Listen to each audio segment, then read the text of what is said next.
Bienvenue sur cette chaîne Ah c'est moi. Donc cette chaîne que je crée aujourd'hui, donc en parallèle de ma société, donc qui s'appelle Ah c'est moi. C'est l'amour, la confiance et l'estime de soi. Donc j'ai créé cette chaîne pour être en contact avec vous et vous parler un petit peu en quoi consiste mon entreprise. Alors, en quoi elle consiste? Eh bien, c'est très simple. J'aimerais travailler avec vous votre amour, votre confiance et votre estime de soi par le biais de la lecture de vos mains, donc de la chirologie. Donc, dans la chirologie, il y a quoi? Il y a deux arts. Il y a la chironomie, donc cette science parle de la forme de nos mains, comment elles sont faites, la forme de nos doigts aussi, la paume, voilà. Et aussi la chiromancie, qui est donc là, par contre, la lecture de nos lignes de main. En plus de ça, je veux que le tarot, l'art divinatoire des cartes, fasse aussi partie de ce développement personnel. En tout cas, dans ma société, dans mon entreprise. Avec également certainement des petits ateliers que je ferai, où on fera des petits jeux un peu sympathiques à la découverte de nous-mêmes. Donc aujourd'hui, après cette petite intro de présentation de ma société, je voudrais vous parler un petit peu donc du tarot. Donc je vais vous faire une petite introduction de comment je vois ces merveilleux jeux de cartes. Donc déjà, j'ai appris que il se coupait en deux parties. Enfin, couper, c'est un peu grand comme mot, mais en tout cas, il y avait dans le tarot divinatoire deux paquets. Nous avons les arcanes majeures qui vont donc de la carte numéro 1 à la carte 21. Donc la numéro 1, c'est donc le battleur pour le tarot de Marseille ou le magicien pour le tarot de Rider-Waite-Smith, jusqu'à la carte 21 qui est donc le monde. Ensuite, il y a le fou. Donc cette fameuse carte qui porte le chiffre 0 ou qui n'en a pas du tout. Donc elle, dans tout ce que j'ai pu voir aujourd'hui, elle se situe soit au début, soit à la fin, ou où elle fait partie de la cour. Enfin voilà. Donc là après, je pense qu'on la met un peu où on veut. Voilà. Donc c'est comme on le souhaite. Alors cette série de 22 arcanes majeures explore nos aspects les plus profonds de notre existence en tant qu'humain, mais aussi de l'inconscient collectif et des forces qui nous influent au-delà du plan matériel. Donc ces cartes, elles sont souvent considérées comme les plus puissantes du tarot en termes de signification spirituelle et de guidance. Donc chaque arcane nous offre des conseils et des réflexions pour notre croissance personnelle. Ensuite, nous avons donc les arcanes mineurs, qui sont au nombre de 56. Donc, il y a les 40 numérales et les 16 figurines, ou les 16 personnages de la cour.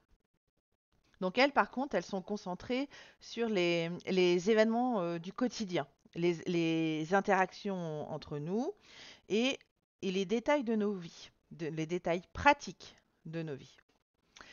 Alors ces cartes, ces arcanes mineures, elles sont divisées en quatre enseignes. Donc ces quatre familles, nous avons donc les coupes qui ont pour élément l'eau. Donc tout ça, c'est ce qui est en rapport avec nos sentiments, le sentimental. Ensuite, nous avons les épées qui ont l'élément air et eux qui ont un rapport avec tout ce qui est l'esprit, le mental. Ensuite, nous avons les bâtons. Les bâtons, c'est l'esprit feu et c'est tout ce qui sont nos désirs. Et pour terminer, nous avons les deniers, cette petite pièce d'argent, donc qui veut tout dire et qui a pour élément la terre et qui est forcément le côté de tout ce qu'on a besoin, le côté matériel. Ensuite, pour définir un peu, pour comprendre un peu cette structure qui est vraiment, vraiment très complexe du tarot. Il y a tellement de possibilités de lecture. Il est peut-être plus judicieux, en tout cas c'est la découverte que j'en ai faite moi depuis ces quelques semaines d'apprentissage, c'est de les classer en trois catégories. Donc on a d'abord les 40 numérales, donc qui vont de 1 à 10 des deniers, pardon, des épées, des coupes et des bâtons.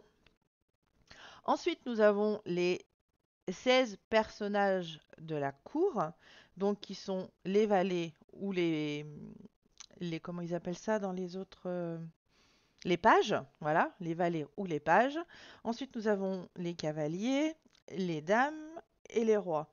Alors, je sais que dans certains, enfin, je sais, non, je ne sais pas, mais en tout cas, j'ai entendu dans tout ce que j'ai vu là depuis quelque temps que suivant les jeux de tarot avec lesquels nous avons des attractions qui nous choisissent ou qu'on choisit, parfois le cavalier peut être la dernière figure, la dernière personne de la cour. Voilà, ça c'est vraiment une découverte que j'ai fait au fur et à mesure de mon apprentissage. Et puis enfin, nous avons pardon, les 22 lames majeures, donc qui vont du battleur au monde. Et là, après, donc le fou que vous mettez où vous voulez. Donc ces cartes-là, comme je vous ai dit tout à l'heure, elles nous permettent de mettre en perspective tous nos enjeux majeurs et nos leçons spirituelles de la vie. Je vais donc finir cette vidéo sur donc les quatre familles du tarot. Vous développez un petit peu plus ce que représentent les deniers, les bâtons, les épées et les coupes. Donc les deniers, donc l'élémentaire, tout ce que nous avons besoin, et donc l'élément qui nous ancre dans la réalité. C'est les deniers nous rappellent nos besoins fondamentaux, pardon. C'est tout ce qui est tangible dans notre vie et qui nous permet de construire et de grandir. Donc la Terre symbolise la quête de stabilité, de sécurité et de bien-être matériel. Elle englobe tous nos besoins physiologiques, comme se loger ou se nourrir, et tous nos besoins psychologiques de sécurité et de confort. Donc dans ce contexte-là, le besoin n'est pas seulement une nécessité physique ou matérielle, hein, mais aussi une aspiration à l'équilibre et à la constance de nos vies. Lorsque cet élément est mis en avant dans les situations, il indique souvent une préoccupation dans nos besoins fondamentaux, tels que la sécurité financière de notre foyer, notre santé, etc. Il peut également aussi signaler une période croissance personnelle ou professionnelle, où l'accent est mis sur la réalisation de soi et l'atteinte de nos buts, de nos objectifs concrets. Ensuite, les bâtons. Je m'excuse. Donc ça, le bâton qui est donc l'élément feu et pas l'esprit feu comme j'ai dit il y a 5 minutes. Le feu donc est l'étincelle qui anime nos passions, ainsi que notre créativité et notre volonté d'agir. Les bâtons, c'est des cartes actives, hein, donc elles représentent nos forces, qui nous poussent à nous dépasser, hein, bien entendu. Elles nous poussent aussi à prendre des initiatives, à réaliser nos aspirations les plus profondes. Alors, le désir, dans ce contexte-là, n'est pas une simple envie passagère. C'est vraiment une puissante énergie qui qui peut nous conduire à de grands changements, vraiment, et éventuellement à réaliser nos rêves si nous en avons. Lorsqu'on a beaucoup de bâtons dans un tirage, ça signifie une grande période, pardon, d'activité, d'inspiration et de transformation. Il peut aussi également indiquer un besoin de changement, une aspiration à briser les chaînes de notre routine et à explorer de nouvelles possibilités. Le feu nous rappelle aussi que le désir est un puissant moteur de changement capable de transformer non seulement notre monde intérieur, pardon, mais aussi notre environnement. Voilà pour les bâtons, le feu, le désir. Pour les épées, donc qui est l'élément air, donc tout ce qui est attrait à notre esprit. Donc il symbolise le monde de l'intellectuel, hein, vous l'avez bien compris, notre capacité à réfléchir, à communiquer et à résoudre des problèmes. Il est le domaine de la pensée rationnelle, logique, mais aussi l'imagination et l'innovation. Donc cet élément, il nous invite à prendre du recul, à analyser les situations et à faire des choix éclairés. Il peut également signaler une petite période de questionnement où les idées et les croyances sont mises à l'épreuve, offrant ainsi des opportunités de croissance intellectuelle et de développement personnel. D'où l'intérêt pour moi d'utiliser le tarot pour le développement personnel parce qu'il est très très très très très nourrissant. On peut apprendre plein de choses. En tout cas, c'est mon cas depuis quelques temps. Ensuite, nous allons finir par les coupes. Et voilà ce que les coupes nous disent donc avec l'élément eau, donc tout ce qui est attrait au sentimental. Donc on sait que l'eau, enfin on sait, en tout cas moi j'ai appris durant ces derniers temps que l'eau était le réservoir de nos émotions et de notre intuition et de notre capacité à ressentir et à nous connecter à ce qui nous entoure. Elle englobe tout ce qui touche à l'amour, la tristesse, le cœur, en passant par l'empathie, la compassion, etc.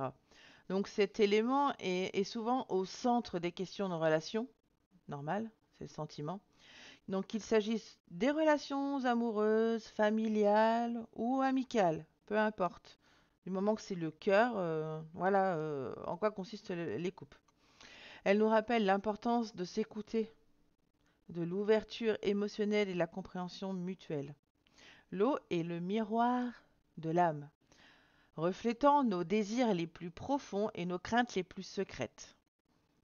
Elle peut également indiquer une période de transformation émotionnelle, où les sentiments sont beaucoup plus intenses et où il est peut-être nécessaire de faire face à des vérités qui parfois sont pas très confortables à gérer. Mais il faut passer par là pour progresser. Donc voilà, j'en ai fini pour cette vidéo-là. Je reviendrai très vite pour vous parler encore du tarot parce que c'est un vrai kiff. J'adore. Donc, prenez soin de vous. Ayez confiance en vous. Estimez-vous. Aimez-vous. Et je vous souhaite une bonne soirée. Et à bientôt.